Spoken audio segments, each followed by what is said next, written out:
Eh bien, nous y sommes, dernière émission de ce mercredi 28 février, dans le cadre des ambassadeurs Agri Demain. La formation agricole supérieure prépare-t-elle les jeunes à la diversité des métiers agricoles d'aujourd'hui?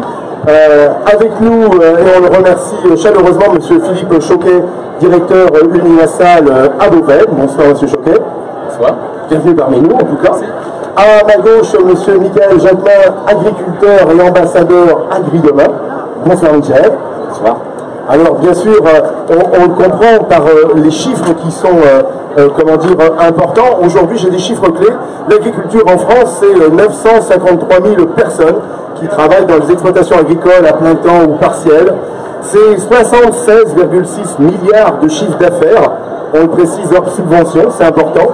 Nous sommes le premier pays agricole de l'Union européenne, numéro 1 en bovin, en volaille, céréales, oléagineux et pommes de terre. Eh bien, on est un secteur d'activité à plus d'un titre parce que non seulement on crée de l'emploi, on crée du sociétal et du social, mais on nourrit aussi la France et bien au-delà.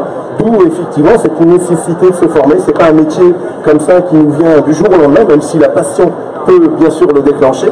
Monsieur Choquet, vous dirigez donc l'école Unilassal à Beauvais. En quelques mots, pour que nous puissions comprendre finalement le spectre des formations qui sont proposées et je dirais l'orientation philosophique et éducative en tout cas qui est donnée dans le cadre de l'Université La Salle de Beauvais. Oui, donc Unilassal Beauvais, c'est une école d'ingénieurs, qui historiquement était basée à Beauvais. Maintenant, nous avons 3 sites, un site à Rouen et également un site à Rennes. Donc, nous proposons 3 filières ingénieurs. Donc, la filière canal historique, ingénieur en agronomie et agro-industrie. On a une deuxième formation que nous avons lancée en 2001 qui s'appelle ingénieur en alimentation et santé. Une troisième, alors c'est même 4 formations. Une troisième formation qui est ingénieur en géosciences et environnement. Et une dernière formation qui est liée à une fusion que nous venons d'opérer la semaine dernière, qui est l'école des métiers de l'environnement, qui est basée à Rennes. Voilà. Donc un spectre de métiers très large, mais qui globalement couvre tout ce qui est sciences de la vie, de la terre et de l'environnement, donc qui nous concerne. C'est tout le domaine dans lequel intervient en fait l'agriculture, la filière agricole agroalimentaire au sens large. Donc l'école aujourd'hui c'est 2800 élèves, basés sur ces 3 sites. Et donc le site amiral étant effectivement Beauvais où nous avons 2000 étudiants. Alors, il est vrai, merci. En tout cas, la diversité, vous l'avez évoqué, en tout cas, des filières de formation, elle répond aussi à cette pluralité de métiers qui existe dans le monde agricole. Tous ne nécessitent pas forcément un cursus ingénieur, mais c'est une formation qui peut s'acquérir au cours également de son cursus professionnel. J'ai quelques métiers à citer. On peut être exploitant agricole céréalier, on peut être technicien conseil en agriculture biologique, on peut être responsable de silo. La diversité, on pourrait passer la journée à citer l'ensemble des métiers, en tout cas, qui existent. Je me retourne vers Michael Jacquemin, donc agriculteur, mais en fait un parcours d'agriculteur, Michael, le tien en tout cas, qui nous intéresse ce soir. Pareil, peux-tu nous éclaircir ce chemin?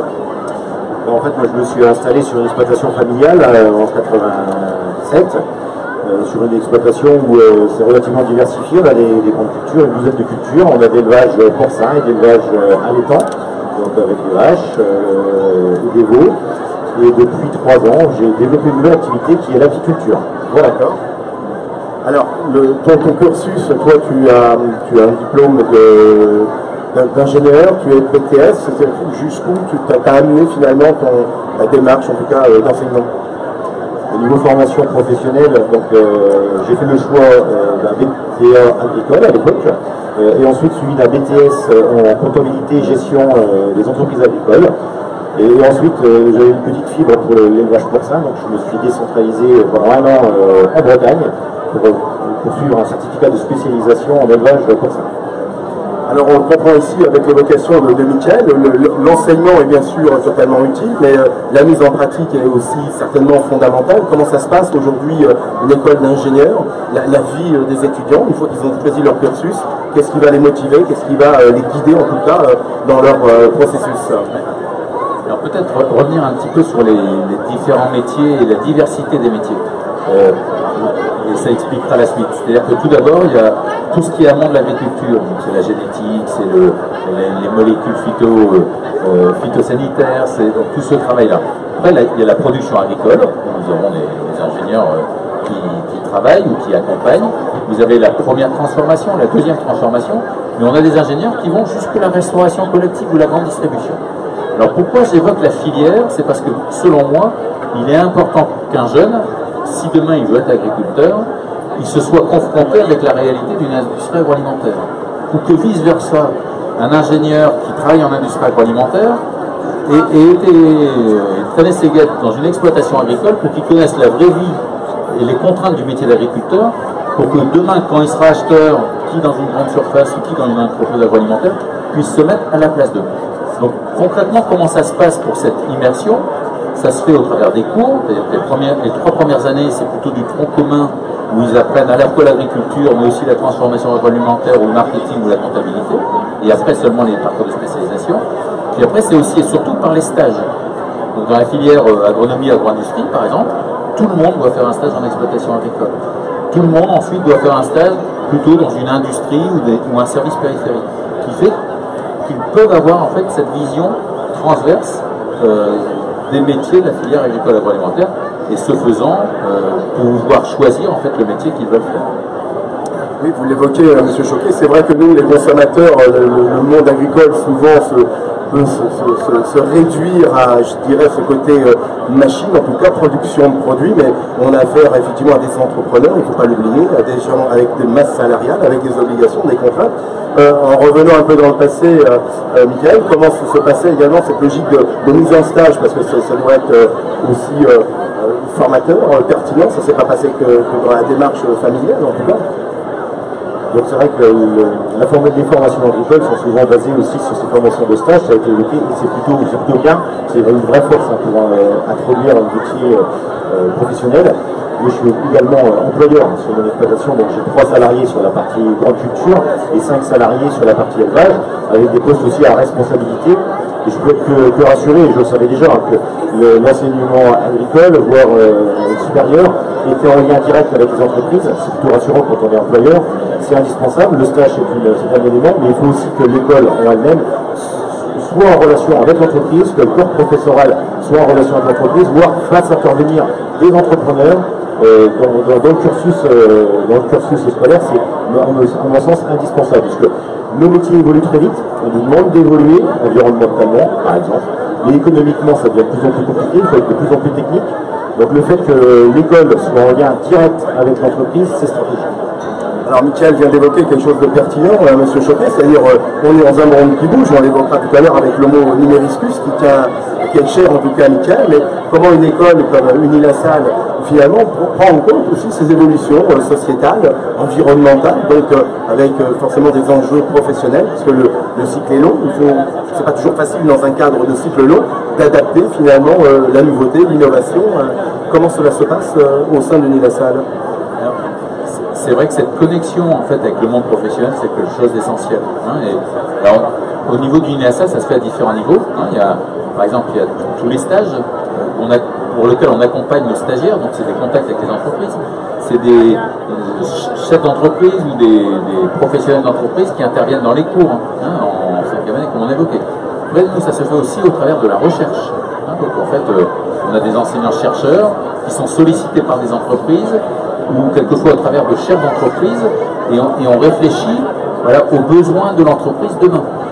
Un autre point aussi, et ça c'est quelque chose qui pour chez nous est très important, on a ce qu'on appelle un conseil de perfectionnement, c'est-à-dire que tous les ans, on réunit des professionnels concernés par les différents parcours de spécialisation, et on leur dit, voilà, comment pensez-vous qu'il est nécessaire de faire évoluer la formation pour qu'elle corresponde aux besoins? Avec la grande difficulté, sincèrement, est-ce que quelqu'un peut nous dire aujourd'hui ce que sera le métier d'agriculteur dans 20 ans? Sincèrement. Voilà. Donc nous, les jeunes qu'on forme, ils chercheront du boulot dans 20 ans, dans 30 ans, dans 40 ans. Donc, quelle formation devons-nous leur donner? Alors certes, il y aura de la formation continue derrière, mais donc on est en permanence dans cette, je dirais, cette dichotomie de dire, d'accord, il faut leur apporter une formation qui leur servira toute leur vie, mais aussi une formation qui leur garantit une employabilité dès qu'ils ont leur diplôme. Donc on est entre ces deux éléments-là, à réfléchir, mais vraiment à réfléchir aussi sur les fondamentaux dont ils ont besoin pour pouvoir s'adapter au changement. Et ça devient le maître mot de nos formations. Alors, M. Choquet l'évoque, Michael, s'adapter au changement, je dirais, c'est cette mise en expérience et cette mise en compétence, un clin d'œil en tout cas à ce que tu as pu mettre en place avec le partage de parcelles. C'est du bon sens paysan numériscus, j'aime bien ce terme-là d'un seul coup, parce que, explique-nous, il faut de l'intelligence, il faut une formation, il faut avoir une vision aussi sur son métier du coup. Il faut commencer d'abord par une idée. Donc l'idée c'était celle-ci, des parcelles éloignées c'est compliqué pour un agriculteur. On va essayer de trouver des solutions pour rapprocher ces parcelles, pour être plus compétitif économiquement, mais aussi environnementalement. On a tout intérêt à pouvoir mieux observer ces parcelles, et une parcelle qui est à proximité, ça va toujours mieux. Donc cette idée elle est démarrée par ça. Et puis c'est quelque chose qui s'est toujours fait, des échanges de parcelles, mais il y a un moment, la puissance de l'outil internet peut nous aider. Et c'est pour ça que j'ai démarré l'aventure. Donc moi j'ai aucune compétence dans le codage. J'ai su m'associer avec un développeur informatique qui m'accompagne, qui est vraiment l'homme du codage. Moi j'ai l'expertise métier, et à tous les deux on a réussi à monter une belle petite start-up qui aujourd'hui est connue en France entière. Alors Monsieur Choquet, voilà un agriculteur moderne finalement, un agriculteur qui reflète finalement une agriculture de 2018, du bon sens, de la pertinence, un bon regard en tout cas sur son métier. Aujourd'hui, les jeunes, en tout cas ingénieurs qui sortent de votre école, voilà, c'est un profil type Michael finalement. Ce sont des gens en puissance qui vont apporter leur dynamisme, leur vision en tout cas à notre agriculture. Ouais. Tout à fait, je dirais il faut savoir que dans le monde agricole, le niveau de formation moyen est supérieur à la moyenne. Les agriculteurs ont le sens de l'entreprise, ont même le sens de la prise de risque, hein, ce qui est rare. Souvent, il y a une dimension patrimoniale qui est loin d'être négligeable quand on lance son projet d'innovation. Et donc, je pense qu'il y a tout ce qu'il faut effectivement pour que l'agriculture française soit innovante. Alors après, je dis toujours, le métier d'éducateur, c'est un métier de révélateur. Il faut qu'on révèle les talents qui sont dans les jeunes qui nous sont confiés. Et effectivement, il y a de la graine d'entrepreneurs, d'innovateurs, et comment, par la formation, on peut inciter les jeunes à acquérir cet esprit. Et aussi avoir un esprit positif. Parce que, j'ai envie de dire, aujourd'hui, c'est vrai qu'on est à l'aube de changements majeurs dans l'agriculture. On parle même de disruption. Tout va être secoué dans tous les sens. Mais quand il y a du changement, ça peut faire peur, mais après c'est une source d'opportunités fabuleuses. À qui sait saisir ces opportunités? Qui eût pu penser il y a 10 ans que la grande distribution aurait les difficultés d'aujourd'hui, que grâce à Internet, tout agriculteur pourrait être en contact direct avec ses consommateurs et ses clients. Je veux dire, c'est une révolution. Et donc par rapport à ça, oui il y a du changement, mais il ne faut pas avoir peur, il faut y aller. Alors, ce que je vous invite, en fait, on va rejoindre dans quelques instants de nouveaux invités qui vont compléter en tout cas nos points de vue. On va continuer à échanger autour forcément de cette formation supérieure, en lien en tout cas avec notre monde agricole. On va clore ce premier moment pour nous retrouver dans quelques instants. En tout cas, un grand merci pour ces minutes partagées et à tout de suite en tout cas.